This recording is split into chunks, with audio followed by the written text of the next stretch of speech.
Hi, everyone. I'm Sam Osterhout. I'm really excited for this conversation today. I'm about to bring in Brian Daitzman to talk about something that I think gets at really an essential fissure in American life and politics. And Brian Daitzman, as you all probably know, is the founder and editor-in-chief of the Intellectualist, a progressive platform that's become really essential reading for understanding the structural forces reshaping democracy and culture. He's also the host of the incredible new podcast, The History of the Present, which he produces in collaboration with Lincoln Square. The guests he's booked and the conversations they're having have been, like, for real, mind-blowing. You really have to watch. I have been fortunate enough to be in the green room for a lot of those conversations, and I'm just never not stunned. But Brian's latest piece is called The Great Fragmentation, and it landed just a couple days ago, and it's already generating some pretty serious conversation. And when I read it, it really struck a chord with me. So he argues that something fundamentally broke in American culture around 1999. And not that culture died at all, and he makes that very clear, but that we stopped experiencing it together. The shared room collapsed into private feeds. But here's what I want to dig into. If this diagnosis is right, what does it mean for democracy, for organizing, coalitions, for building the kinds of movements that we need if we ever hope to overcome something like Trumpism? And even more personally, writers like Brian and outlets like Lincoln Square, we're trying to create shared understanding in this fragmented world. How do you do that when the very infrastructure for arriving together has dissolved? So without further ado, let's bring in Brian. Brian Daitzman. Sam, great to hear you. Great to see you and be here today. Yeah, thanks for joining. This piece is really compelling, and I want to start there. I want to talk also a little bit later about the history of the present, and give our audience a little teaser about that, because it's really an amazing show. Thank you. But you write in this piece that about culture becoming tunnels instead of a room, right? I wonder if there was a minute where you first felt this happening in your own life, and can you explain what you mean by tunnels instead of rooms? Well, I feel that unfortunately there's a lot of structural forces at play. We can't just blame it on one malevolent actor, although that might be desirable. What has happened, unfortunately, Sam, just to kind of give a broad maybe a broader answer, essentially, is that the public square, right?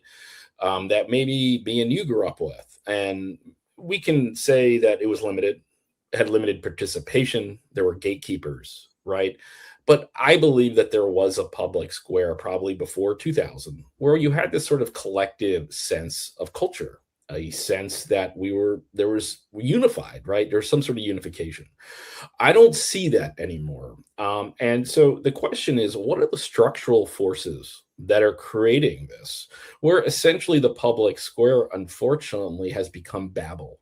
All right. And what is Babel? Right. And so in the Bible, there's this big story. Brian, we're going deep, man. We're going deep here. We are. And I'm not going to go into sort of what this all means, big picture, but I want to. Yeah, go. Okay, sure. Okay, so the Tower of Babel, right? What was that? I don't remember. I forgive me, Sam. I didn't. I haven't studied this in a while, but basically the Tower of Babel was this attempt in the Bible where people are building this tower and they want to attack the heavens or something. Okay, so this is in the Bible. And the idea, though, was that, well, why don't we just make it so they can't communicate with each other, and then they can't basically coordinate activities, right? And the Tower of Babel analogy is essential to understanding the public square in May 13th, 2026. because the ideas here are that when we join this sort of collective square, no one is really speaking to the same audience, right? They might not be speaking to the same thing, but we've been put into this algorithm, right, that essentially siloizes us and prevents us from really getting past our sort of basic, our basic content needs, right? So a lot of what we see is really just confirmation bias. So you click on something on a feed, then another thing, and they're related probabilistically, right? All of a sudden, your entire feed becomes based on this really singular vision of America or the world or technology. Take that and do it 350 million Americans, right? And all of a sudden, you see the illustration I chose for this article.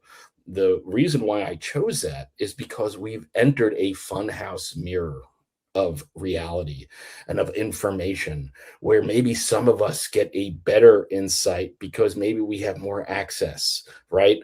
But then there are a lot of us who are just seeing the reflections and we're not seeing the full picture. And so, Sam, bringing it to your point, how does this have to do with democracy? Is how do we have a democracy where there's public, where the public is supposed to be communicating, there's supposed to be this public square, when no one is seeing the same things or experiencing the same things?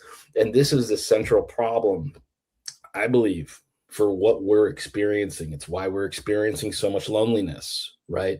Why there's so much atomization, because essentially we've created 350 million silos for every American whose realities aren't necessarily commensurate. And that lack of commensurate is that lack of sort of permeability between these worlds is creating this problem, where this funhouse effect, where no one knows what the issues are and how to talk to them.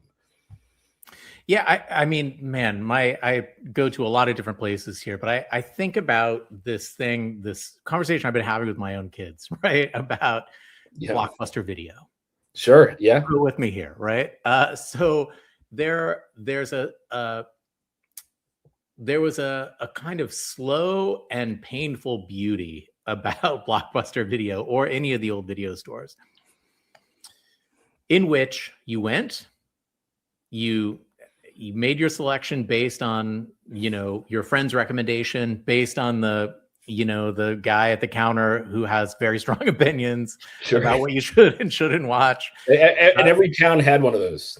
Of course. Oh, yes. The person you feared and revered above all else was the record store guy and the video cassette guy. But in any case, you looked at the image on the tape, maybe you've heard of it, maybe you hadn't, and you rent it, and then you're fucking stuck with it. Right? You go home and you've paid for this thing, and by God, you're going to watch it, right? You're going to get through the entire thing. And this may not sound like I'm making a point related to the fragmentation. However, I think it's essentially fragmented, because what social media and algorithms and all of the things you're talking about have done is reduced all of that friction, right? And they present to you a very well curated thing of only the content that you will like, or that will make you enraged, or that will make you horny, or whatever it is. It will make you, it is tailored towards you. You no longer have to communicate with the woman behind the counter. You no longer have to listen to your friend's recommendations. You no longer have to just take a risk on something you're probably going to hate. And when you are allowed to read books that you hate or watch movies that you hate, you develop a richer understanding of your own preferences, right?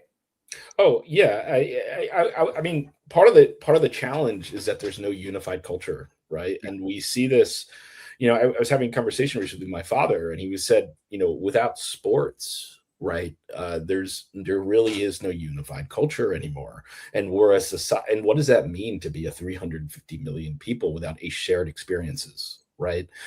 And I think that's the concern. And that's why when you hear about people talking about the erosion of our society, how our society is becoming more atomized, which is a bad thing. Because loneliness has not just individually is bad for your health, but for a society of lonely people, That's a very dangerous thing. And that's something that I believe is probably counter to our history and counter to our evolution, because all humans, right, for maybe our first 290,000 of the 300,000 years, I'm now going into a history of the present, right? Right. 29 of those 30 years, we lived in small hunter-gatherer bands of 20 to 70 people, and we defined ourselves in reference to those people. What happens when those people disappear? That's the question. That's the great fragmentation. Who are you when you're not in reference to anything else? That's a question that we have not really discussed yet. And so we have this society that's completely atomized, or is getting there. And I think it's probably getting there faster now with AI, because AI can make it so much easier to optimize the algorithms, right?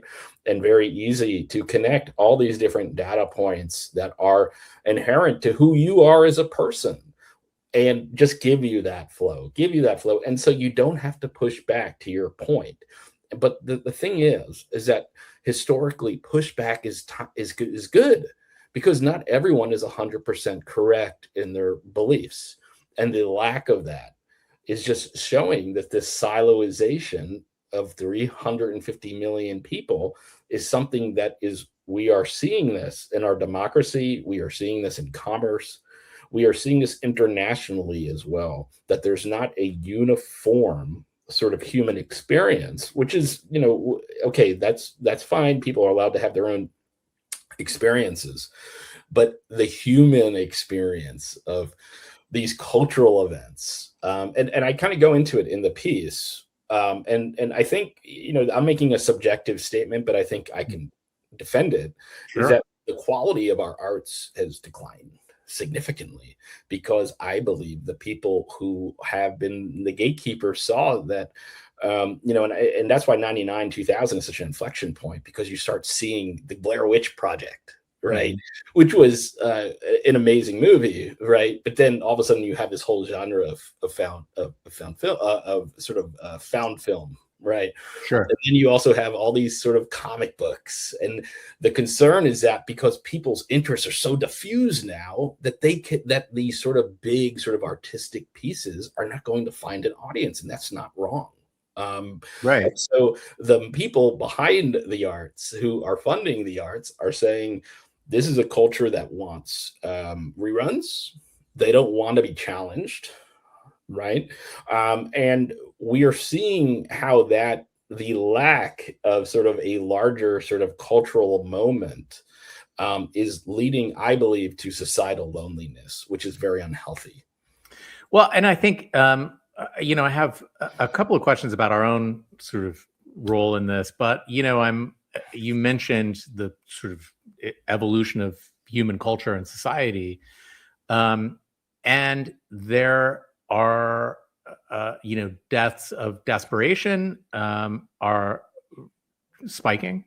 Yep. And it does seem as if, we've evolved to derive our purpose from our contributions to each other. Yes. Right.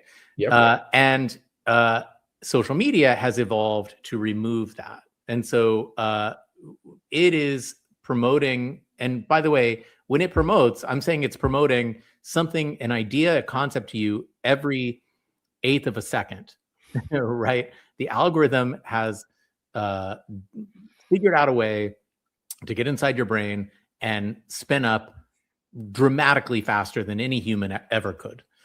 And provide you with the dopamine that you need to get your fix and so on and so forth. But it's promoting this concept that no, purpose isn't what you do for others. It's only what you do for yourself, right?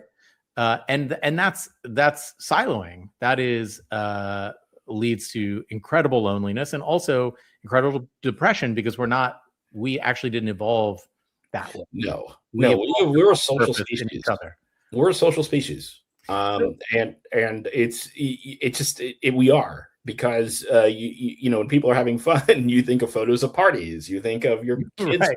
You think of your kids' Christmas or Hanukkah party or whatever. You're thinking of your family. When people are thinking, where am I most connected? They're not thinking of themselves in a basement, going on Facebook looking for things. They're thinking, my mother, my father, my wife, or my neighbors, my friends. And those are the things that give us purpose.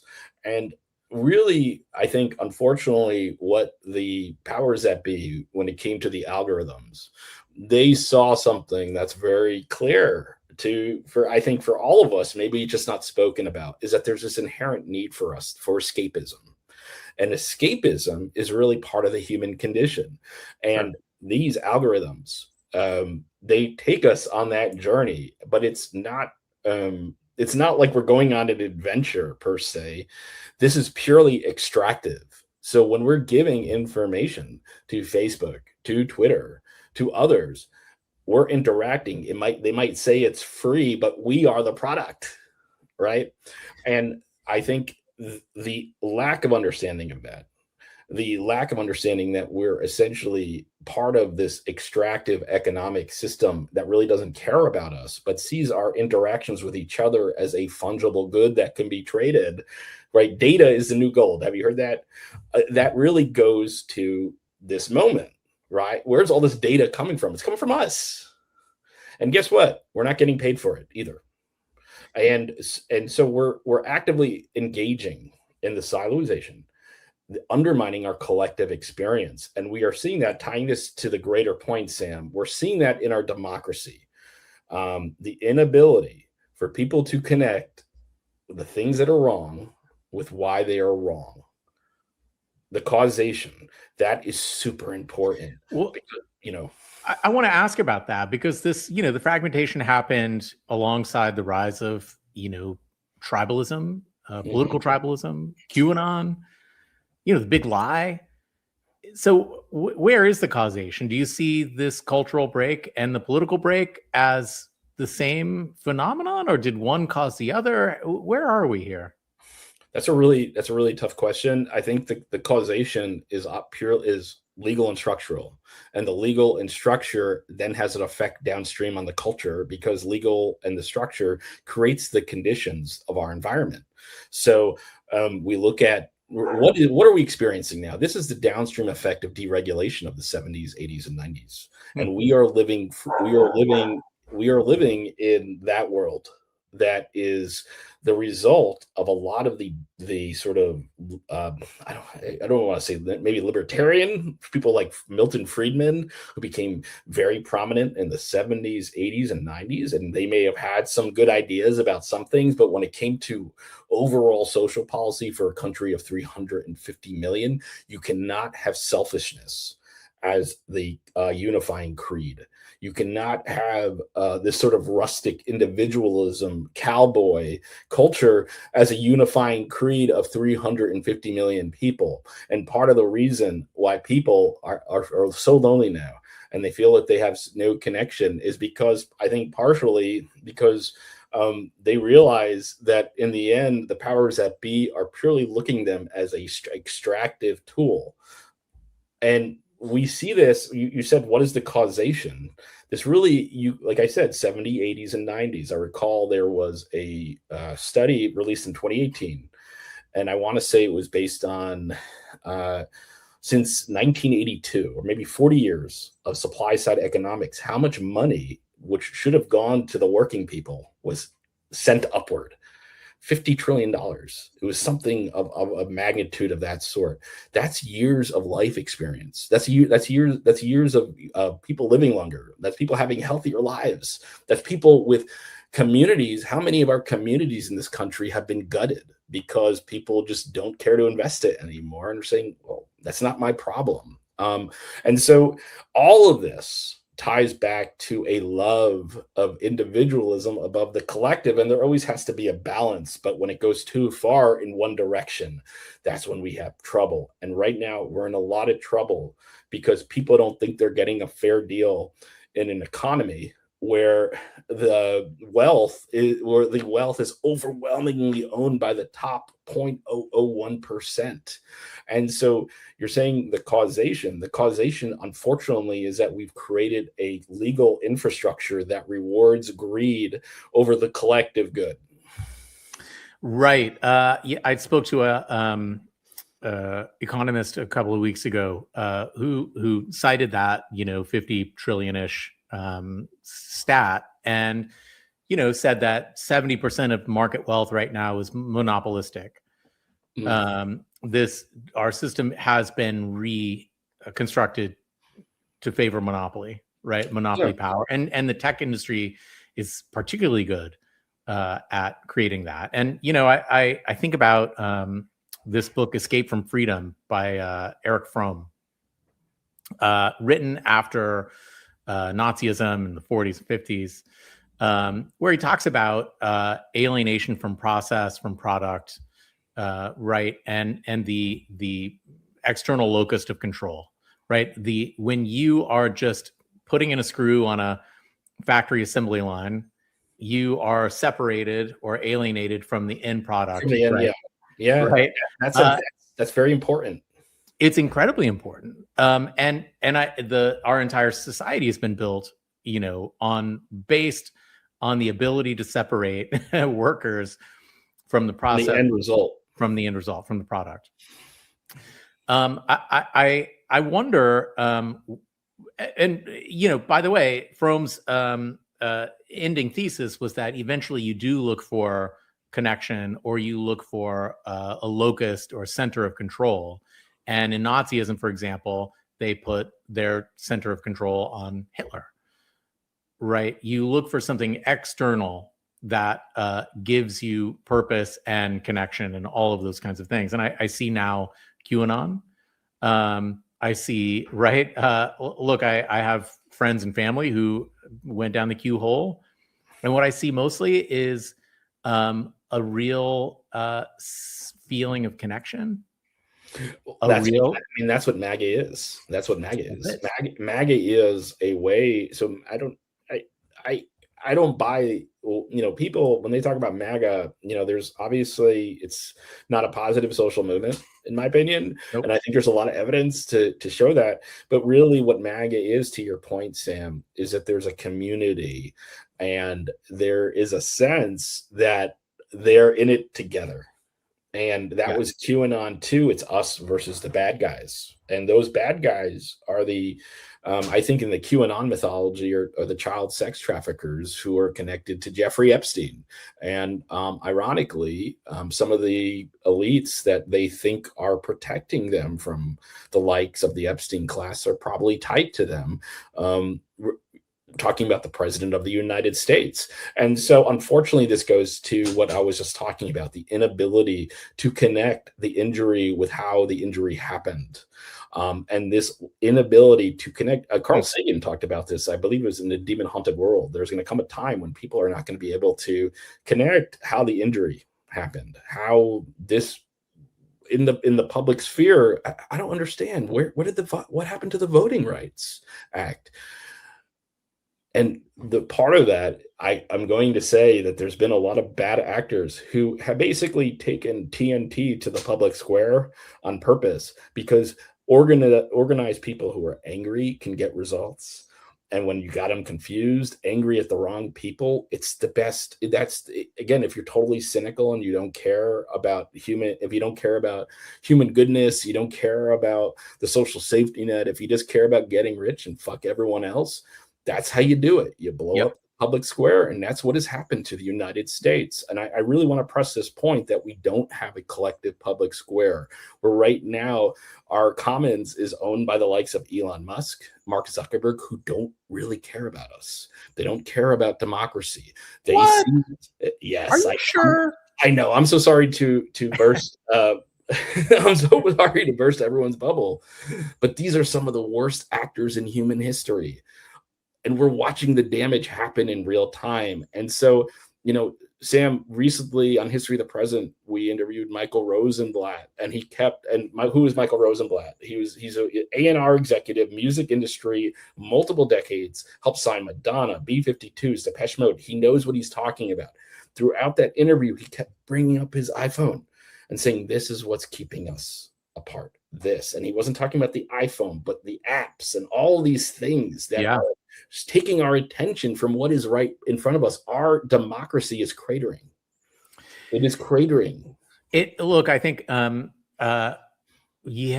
all of it was sold to us as connected. Good. right? It was sold as a way that will, that inspires us to actually be more connected.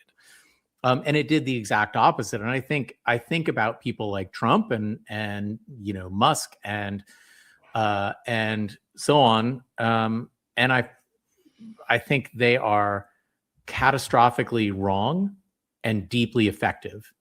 They're very good at what if you have no morals and you're completely cynical and you're smart and you have people who are immoral, cynical, and smart who are willing to do anything for a buck working for you, terrible things happen. Yes. And we're seeing that right now. So many of the politicians we're counting on to sort of pull us out of this are right and ineffective, right? It's the flip side of the coin. But I want to ask, if everyone read this piece, and if you're just joining, I'm with Brian Daitzman from the Intellectualist. We're talking about a new piece that he has out on the great fragmentation. If you accept your thesis here, your diagnosis, what's the path forward? Is it possible to rebuild this sort of shared sequence, or do we need entirely new models for how democratic discourse works in a fragmented world? So here's the thing. In America, what's great about the United States is that we vote. It's mandated by the Constitution that there's a vote for Congress every 2 years. There's a vote for the presidency every 4 years, the Senate every 6 years.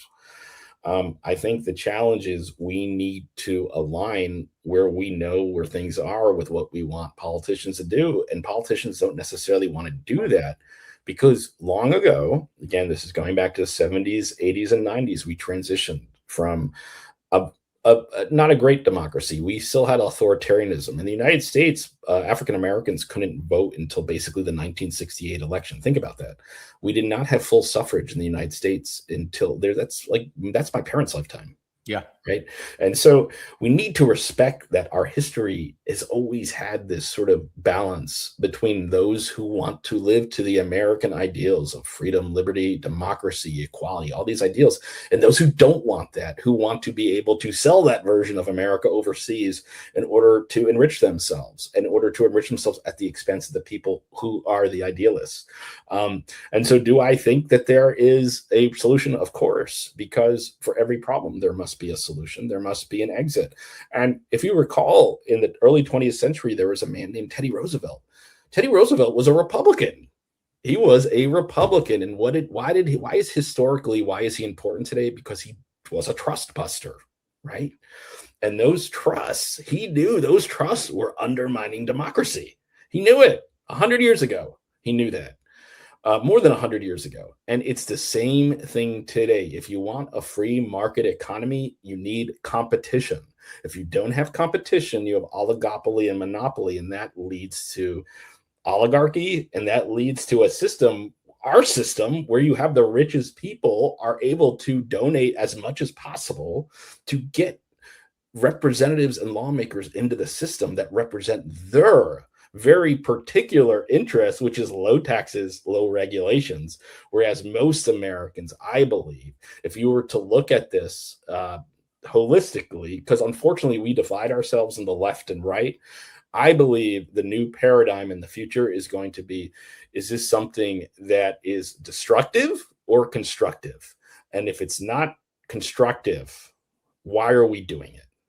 That is the change in the paradigm. I think we need to get away from left versus right per se, and because in the end it's very similar.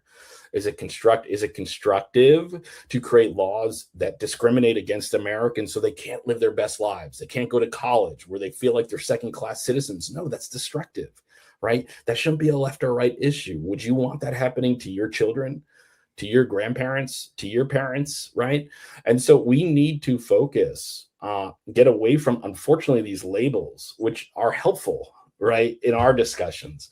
But in reality, when it comes to a country of 350 million people, is this a pro-social policy? Is this a policy that's pro-growth, that's going to lead to the greatest possible benefit for the most people? Or is this a policy that's going to lead to extraction of those same people and take those receipts, all that money from the people those policies are against, and send them upward, which is what we have now, unfortunately, because of our supply side economics. So we look at the original sin In 1980s, the United States did not have a 100% debt to what was it? The national debt is what, 100% GDP now, if not more. That is a recent phenomenon. It's more. Yeah, it was just announced that it was more. And look, I think there's, this, I agree. We need to build, to focus on what builds, what is constructive rather than what is destructive. However, there are the destructionists, right? Who are a major faction in our politics, the zero summers. And many of them are Republicans. I'd say in our current reality, unfortunately, the Republican Party is an authoritarian party that is contemptuous of democratic norms, that is contemptuous of the best of American history, and sees itself merely as a project to validate the whims of a decrepit, twice impeached felon president. And that is the truth. And why is this Republican Party protecting all these people related to Jeffrey Epstein? Why do they not have parents? Do they not have daughters? Do they not have any empathy for this tough on crime that they love to claim is their birthright? How could you be tough on crime if you're letting child sex traffickers get away with it? And this is the central problem. And I think this is why Americans are so pissed off right now. Yeah. It doesn't matter, Republican, independent, Democrat, liberal, it doesn't matter. They see these crimes, these criminals are getting away with awful crimes, and they're doing it in our name, and they're using the Constitution to protect these people. They are. That is what people see. And that is why I believe it's important that in 2026, 2028, people have to show up and vote, because to vote is to show affirmation of our values with behavior. Yeah, and so, it also occurs to me that, and I want to wrap up shortly. This has been an incredible conversation, but look, we're both on Substack. Lincoln Square. We, push to YouTube. You could be watching this on YouTube right now.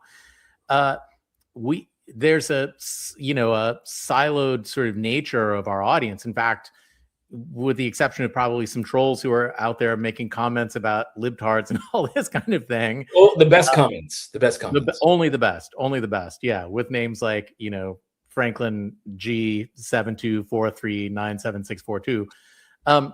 With the exception of those people, most of the audience in this who've stuck around with us till now are in our own particular silo.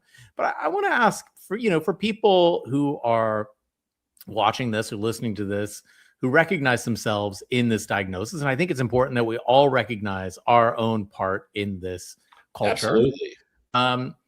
We all need to realize we are living in our own tunnel. What's the actual practice for breaking out? And what does it look like day to day to resist algorithmic extraction? Sam, this is a great question. And I think it really gets to something very basic. Meet your neighbors. Meet the people in your town. Go to your town, meet the local townspeople, go shopping, see the local stores, get to know that this is your real life, that the neighbors next door, those are the people who matter. The friend online, I'm sure that there's a ton very important relationships that people have online, but really, as humans, we're again getting back to the 290,000 years of human evolution, where we evolved with small groups, 20 to 70 people who were probably interrelated or friends, right? Which makes sense.